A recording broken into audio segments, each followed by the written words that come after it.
co-issued. Senator Crow sponsored SB 2048. And this is the bill that allowed ballot to hide behind this big wall of privacy. And I will share with you what I did say to Gary about this. I said SB 2048 is why the public does not trust you guys, right? So here's the thing. If you have nothing to hide, if you have the public's best interest at heart, you could have introduced a bill that allowed you to keep things like marketing strategies and business plans and, you know, in certain audits and financial audits, you could have passed a piece of legislation that allowed you to keep those things private, but did not include things like closures of facilities, repurposing of facilities, elimination of services, those types of things, even complaints, right? Those types of things that are included in this bill are what cast doubt on your intentions. When you say, you know, hey, we have the community's best interest at heart, my question is, then why do you need to hide your intentions? Why do you need to hide what you're discussing and what you're doing and only inform the public through a daggone press release when it's over and done with? That is why your credibility is shot. So like when we were discussing certain things and we were discussing certain numbers and things like that, and he said, well, he said, what's your source? And I said, I have a lot of sources. People talk to me. Doctors, pediatricians, oncologists, OBGYN, nurses, people talk to me. You want to know why? Because people know that I have their best interests at heart, so they trust me. They, however, do not trust you, and that is your issue. So this is what I said. The bottom line is that you all have to get into a position where you begin to build trust in this community again, and I don't frankly know how you do that on the path that you're on right now, where Alan Levine can say, oh, well, this is the way things are, when this is not the way things are. No one has approved that NICU closing in Holston Valley Medical Center. So stop getting on the news and telling people that you have determined what it's going to be and it is what it is and you're not changing your mind. Well, sir, it's not your job. You don't have the final say. Like that's the truth. So this is part of the conversation that we had today. Now, things that further make me go, So remember when I talked to you guys and I told you that Senator Rusty Crowe is a contracted employee for Ballot Health. Well, I want to explain a little bit more about that. So let me tell you what. So when Tony Keck first confirmed that for me, he said that they contract with Rusty he said, Susan, he said that he understands. He did say that he does understand. Thank you, Terry, for reminding people to share. And he did see my point. Like I said, it was a good conversation. So here's the thing. So we were talking about all this, and I started to look into a little bit more of the Rusty Crowe issue, right? Because he proposed SB 2048, and I wanted to see, okay, well, how far back does he go? And I have to give one of my Facebook folks some kudos. Thank you, Crystal, because she did some digging of her own, and she was able to get some of this information from me, and then some more of it I dug on my own as well. So let me just tell you the deal. So Shared Health Services is a company that Rusty Crowe is the VP of development for. Now, from 2009 to 2011, he listed Shared Health Services as an independent source of income on his financial disclosure form, which he has to do because he's a senator, right? But here's what's interesting. In 2012, that changed.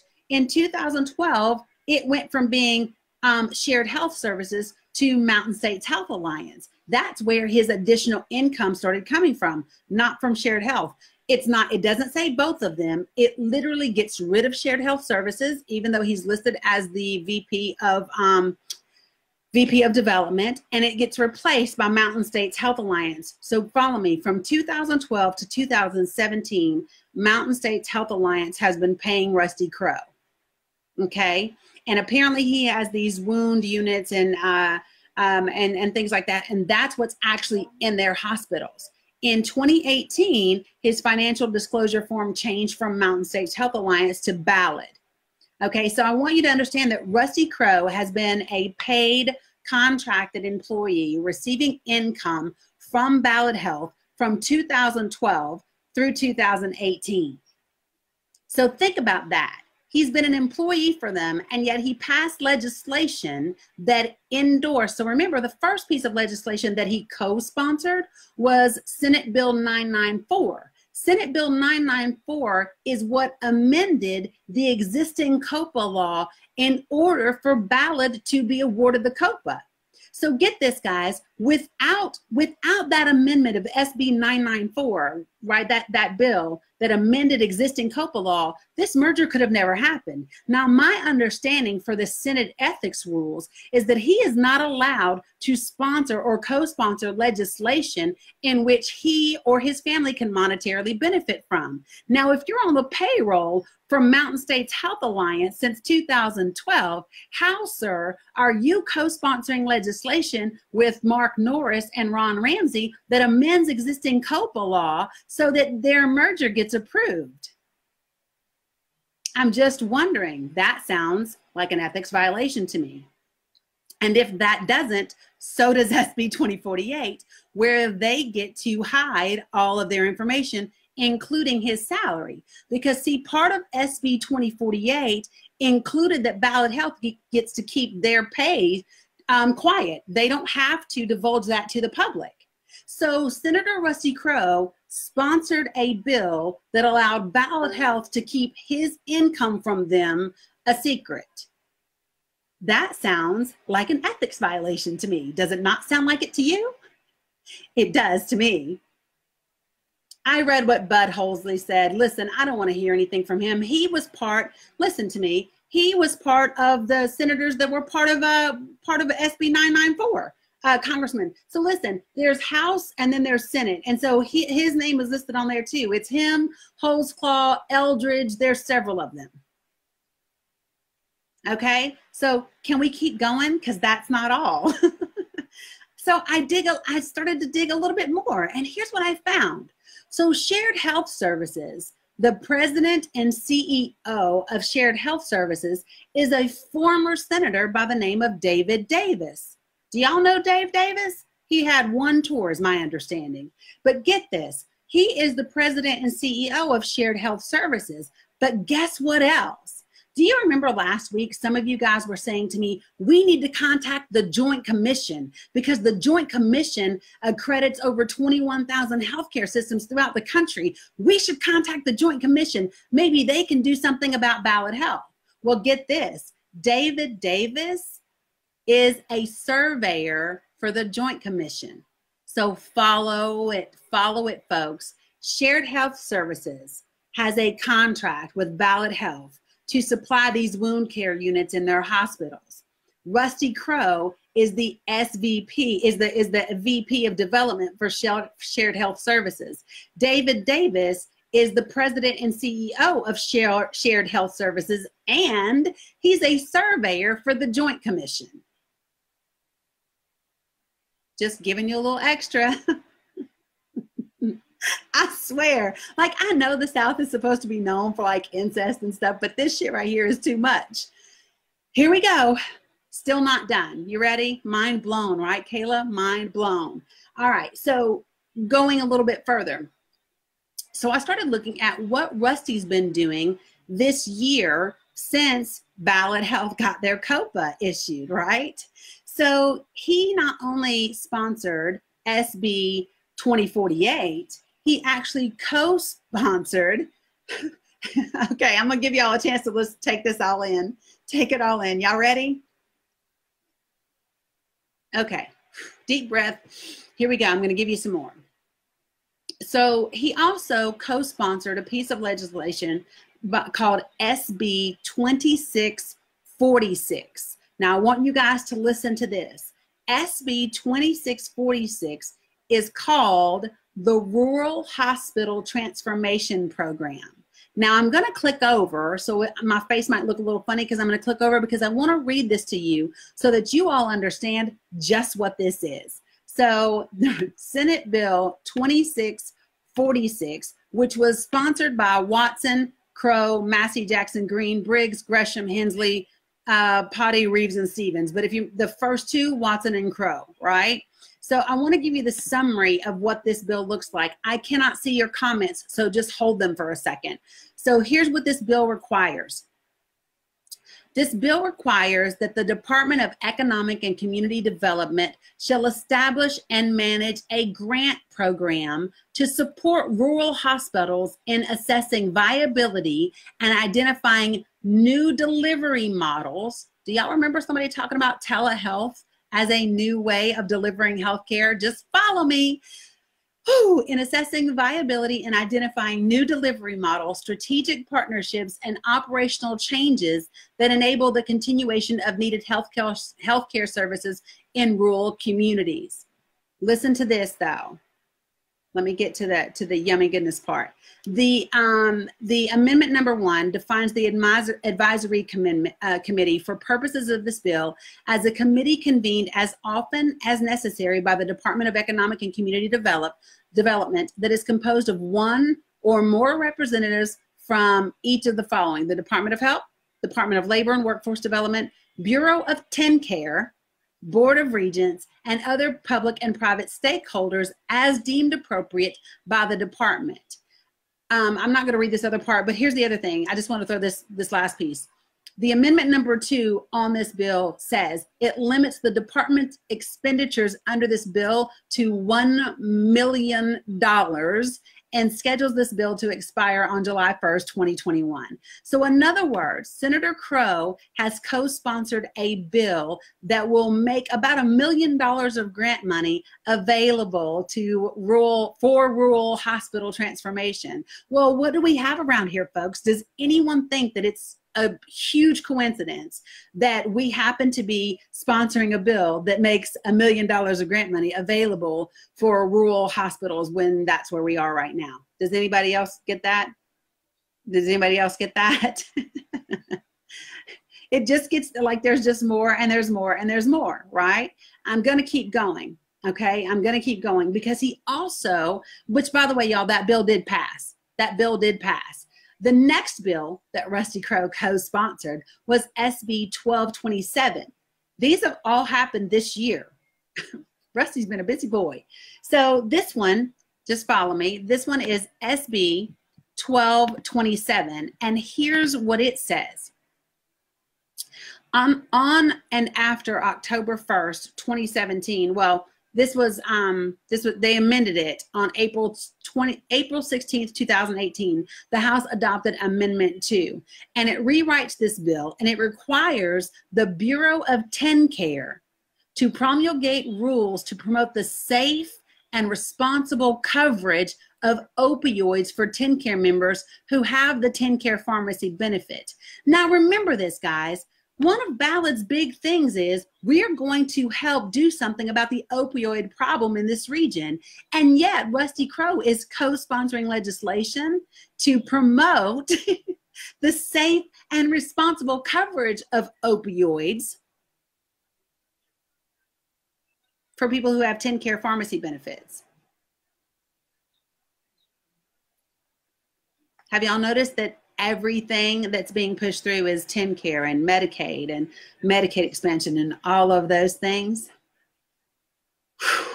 It's a lot. It's a lot, right? So again, my question is this an ethics violation for Senator Crow? And I believe that SB 994 was, I believe that SB 2048 was, and rural what was it? Rural Hospital Transformation Program, which was SB 2046. So here's what I did. I spoke with the Senate Ethics Committee this morning for quite a bit, and then I faxed them my complaint. Okay, so I'm going to give you all of that information at the end of this. Now, the thing about the Senate Ethics Committee is that you have to either fax or mail in your complaint. You can't email it. There's no online form. You have to fax or mail. Okay. So yes, and Crystal, that was the other thing that we talked about. The fact that Medicare and TennCare is involved, then that has the potential to make it criminal because you know, there we go. So here we go. I agree, Amy.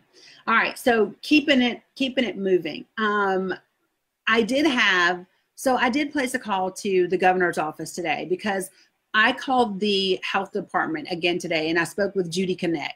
If you remember, I've talked to her in the past, and I have just flat out asked her, who is John Dreisner's boss? Because for me, it's a severe conflict of interest that his wife is listed as a medical director for Ballad Health, and that she has a company called Starfish Health that has a telehealth contract with Ballad. Okay, so I asked her, who does he report to? Who's his boss? And she said the governor. So I just picked up the phone and I called the governor's office. And so Gary Hicks is listed for SB 2048, Ketron. Gary Hicks is listed for the House side. So if you listen, on the Senate side, it's called SB 2048. On the House side, it was called HB 2020. And if you look, HB 2020 was sponsored by Gary Hicks. SB 2048, which is what finally went from the Senate, that was sponsored by Crow. So to answer your question, yes, Gary Hicks was involved. It's a lot, okay? So I did call the governor's office today, and I talked with them for maybe 3 minutes or so at first, and just gave a little bit of the background, what my concerns were, and I talked about the commissioner, his wife, Rusty Crow, all of that kind of stuff, and so she took my information, and within about 20 minutes, I got a phone call from Meredith at the governor's office, and we talked at great length, and she shared some of my concerns as well. So I'm going to give you guys names and numbers of people that you can contact. And I'm going to put them at the top of this live right at the very end so that you all know that you can take action. A couple of things that I really want you all to think about is we do have people that are listening, okay? People are very concerned about some of the things that we have uncovered, the way that people are connected together. I can tell you that, you know, I've had people say to me, well, what does Alan's previous position with HMA have to do with this now? And here's my only response, okay? Number one, when people show you who they are, believe them. The man was caught in a bold-faced lie on 60 Minutes on live TV, period. He denied every single allegations. He said they did not occur when he was there, that it was prior to his time. And in reality, every single bit of that was a flat out lie. I'm not attacking him as a person. I'm simply stating the facts about his existence, his employment. And so I was asked today, well, what does that have to do with Ballad Health? Well, here's the thing. If I apply for a job, doesn't my previous employment matter to you? It's not like he was like some flunky sitting in a back office somewhere. No, he was the president of the entire Florida group. He was responsible for the operation of all the hospitals throughout Florida, and he was directly responsible for over 24 hospitals. So bottom line is, that's his professional resume, and I have every right to judge him by that and judge his performance and his ability to ethically, morally, with integrity, with compassion and kindness, and with the best interest of this community at heart. That is relevant. I don't care what else you might be doing in your personal life. Those things are relevant. Those things are factual. It's not about slamming anybody. It's not about whatever. Listen, you're the one who got caught lying on tape about that thing, not me. It was your company that has to pay $260 million for false claims on Medicaid. I don't have anything to do with that. It's not my fault that I found it. Y'all did it. So, you know, that's one of the things I want to be very clear about. These are the facts, period.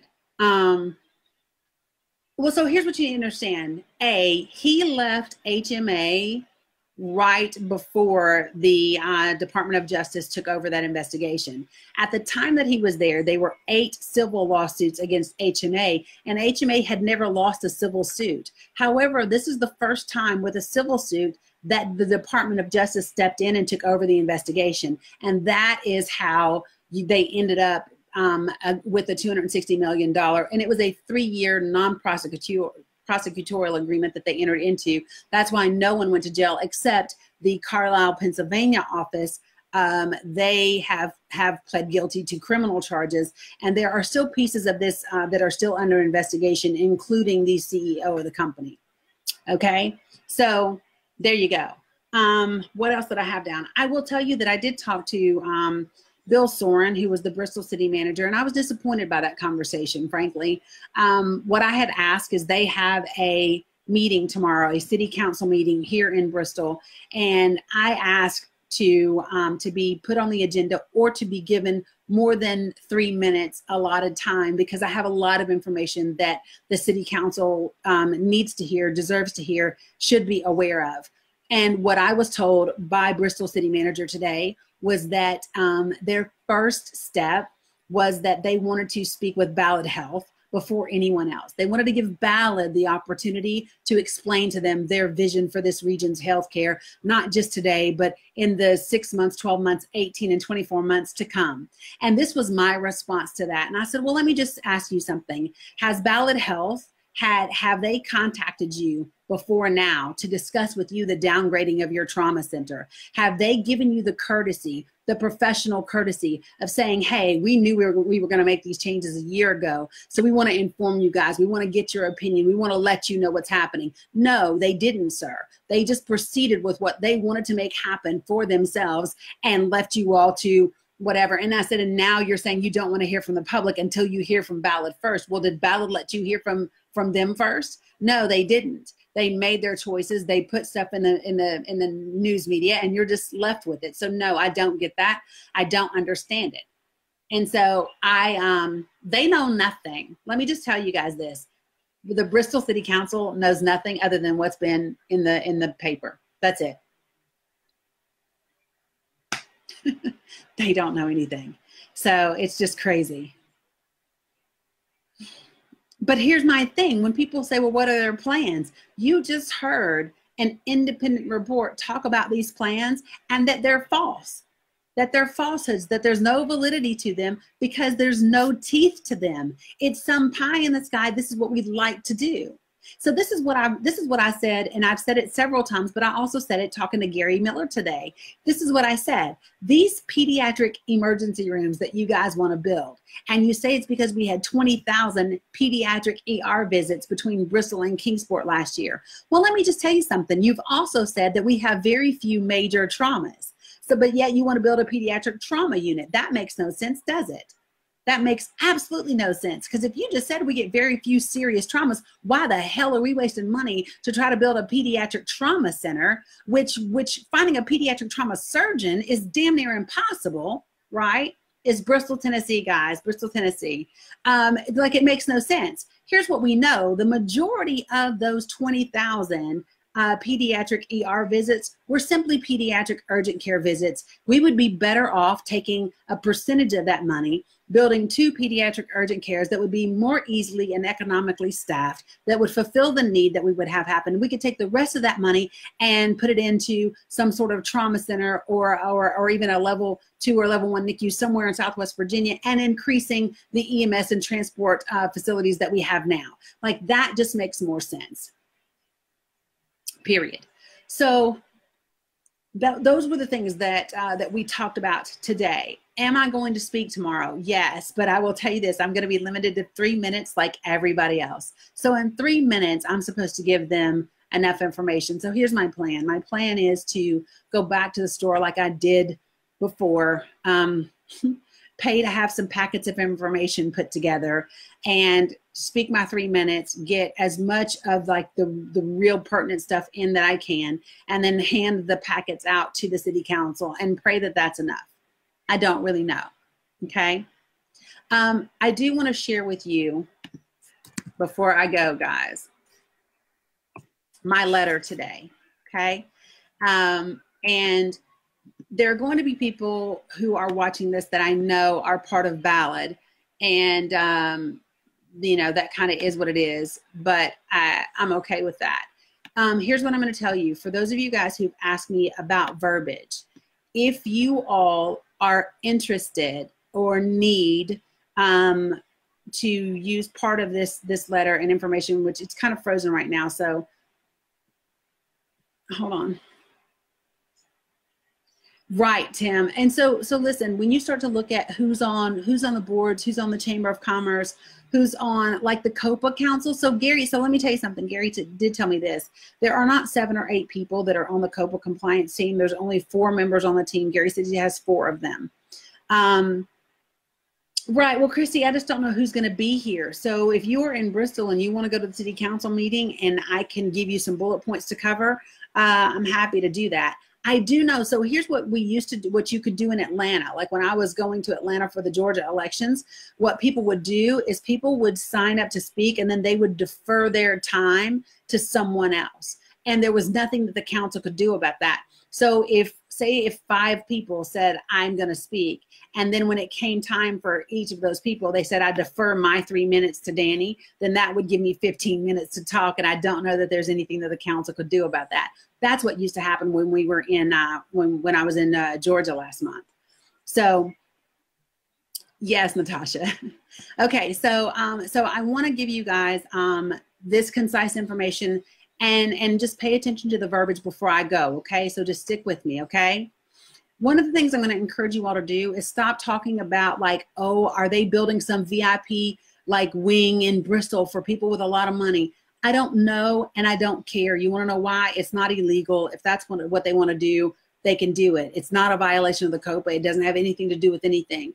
I want us to focus on the things that actually matter. So let me ask you this. If there is anyone who has information about the number of very low birth weight babies, that is babies that are born less than 1,500 grams, in other words, less than 3.3 pounds, I need, you can only sign up for one slot, Jamie. I need those numbers. I would like to know how many very low birth weight numbers this year have been at Niswonger's Children's Hospital. I would like to know those numbers.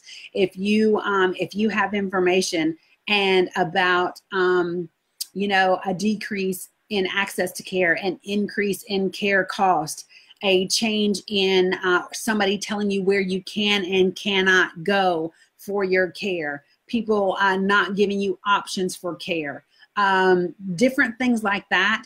I need before and after bills. I need documents where you sign about where things have to go, all of those different things. Because we need to start stacking the papers to be able to back up what we're saying, okay? So I want to read this to you guys, and I just want you to hear some of this information, okay? Some of this information I really want you guys to hear. Hold on, Papa, because we're getting ready to go. Okay, so listen. This is the letter, one of the letters that I sent today. So it says, first, thank you. Yes, sir.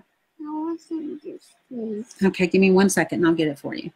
It says, first, thank you for your unbiased and speedy review of this information as it is crucial to the well-being and health care of approximately 1 million citizens in Northeast Tennessee and Southwest Virginia. In January 2018, the Tennessee State Department of Health issued a COPA to Ballot Health, the result of Mountain States Health Alliance and Wellmont Health merger, despite vehement opposition from the FTC. There are several components to this hospital merger, proposed/implemented changes to care, COPA, and its oversight that are of extreme concern to the public as it creates a significant disadvantage in the following areas. Guys, these areas are important for you to note in all of your letters. Patient access to health care, increased cost of health care, quality of care received, and employee impact. Those things are specifically mentioned in the COPA. So when you are putting letters together, you want to make sure that you mention those things and give specific examples of how those things are being impacted by the changes that they're making. And then I listed in bullet points the foundational issues and conflicts of interest. Number 1, Tennessee State Health Department Commissioner John Dreisner's wife, Jana Dreisner, has a company, Starfish LLC, that has a telehealth contract with Ballot Health. In addition, she is listed as the medical director in the psychiatry department for Dickinson County Hospital with Ballot. This is a clear conflict of interest and potential ethics violation, if not a criminal act. And then I go into the second bullet point is about Rusty Crowe sponsoring SB 2048 and the fact that I believe that this is an ethics violation as well.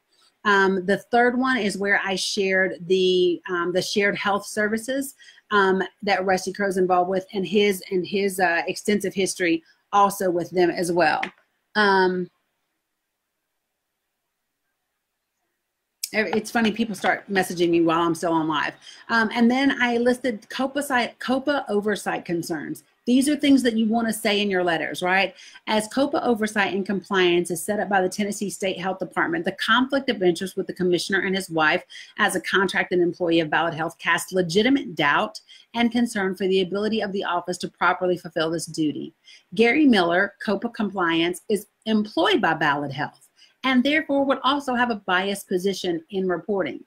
Larry Fitzgerald, COPA oversight appointed by the state, only works part-time on the 119 pages of requirements and commitments contained in this COPA. The ability of Mr. Fitzgerald to adequately oversee, investigate, and report on the fulfillment of the COPA is in great question, not due to his integrity or desire, but simply because of the lack of time and resources available to him to cover such a vast legal document. And then I went into closing the NICU, the downgrades of the trauma centers and so forth and so on, and moving the biologies from Allendale Treatment Center to Indian Path and what that does to increase costs. If you want access to some of these bullet points that I have put together, please let me know. Because what I'm going to do is I will give you these bullet points so that you have the verbiage that you need to be able to make these. I got it, Alicia. I will send it to you. We want to be very clear. Here's the thing, guys. If you email and you just get into a pissing match and you say Ballad Health is horrible and they're money hungry and they're awful, nobody's listening to that. No one cares. You want to know why? Because it's not documented. It's not specific complaints that show violations. There's not something that's actionable. Right? So we might think that these folks suck, right? Or what they're doing suck, not them as people, but the organization and what they're doing. We might think that that sucks, right? But if you don't have actionable items that the state or the ethics committee or the consumer affairs office can look at and say, hey, we really need to be concerned about this. This does appear to have, some violations involved. They can't do anything to help us, okay? Right, we need data. So again, if you are being denied care, if your cost of care has gone up, if access to care has dwindled, if you are not being given options for care outside of Ballad Health, you need to know that as well. If you are being told you have to go to a specific facility, if you are being told or trying to be coerced into using certain pieces of Ballad's program, whether that's home health, hospice, rehab, any of those things, guys, this is important stuff because they can't do that. They have to give you choice. Okay? So listen, we gotta get down to the meat and potatoes and stop just slinging mud. We gotta stop just calling people names and saying how awful they are and whatever, right? We gotta be factual in what we're talking about because there has to be an outcome and there has to be actual actionable info that these folks can act on. So again, if you have any of those things, if your medications, your treatments have doubled, quadrupled in dollar amount, I need a before and after bill. Got it? All of those, oh Jesus, Jamie, no, do not accidentally fall. But those are the things that we need. Okay, folks, y'all got that? You're very welcome, Michelle. All right, I'm tired. My mouth is dry. My grandbaby's been up way longer past his bedtime than he should be. I'm going to get him some juice and put him to bed. I'm going to put these numbers at the top. So this is very, very important. I'm going to leave y'all with this. Here's what has to happen. Within the next 24 to 48 hours, I need every single one of you to file a complaint with the Consumer Affairs Office. I'm going to give you the telephone number and I'm going to give you a link. When you go to the link, it's a little like, ugh, because it's a government link, but it's where you file the online complaint. You have to do that. Be specific, and you can even use attachments. So I put like just an overview, and then I included my letter as an attachment, and I included the FTC's finding as an attachment, and I even included one of the independent reports as an attachment, okay? So all of those things, I will provide the bullet points to you guys when we get off of here, okay? But so I need every single one of you. The more consumer affairs complaints that we have, they get funneled up to the Attorney General's office, and that's what will make them open the investigation. Got it? Yes, Kim. I need those cancer treatment bills. Consumer Affairs, every single one of you all who watches this video, file a complaint. And when you go to select the board, select Consumer Affairs, okay? You got to get it done in the next 24 to 48 hours, make it happen. Next, you want to contact the Tennessee Comptroller Office. They have a hotline as well. Yes, I will. I will post all of it, Kim. You want to also contact the Attorney General's Healthcare Department as well. Those are the new numbers that I have for you guys, and I will put them up as soon as this live is over. So hopefully I gave you guys some more information that you all can actually take action on and do something. Like, I don't just want these lives to be like, holy shit, what next? I literally want you guys to say, okay, that's something new. This is now, what can we do about it? You know what I mean? So that's the end game. It's not just to talk and rant and be upset, but it's about, okay, so what do we do? What do we do now that we have this information, okay? So I appreciate you all. Y'all know how I end. I'm going to post them, okay? I'm going to post them, guys. The way that I end every single live is the same. You guys ready? Be amazing, be light, and be love. Good night. Peace.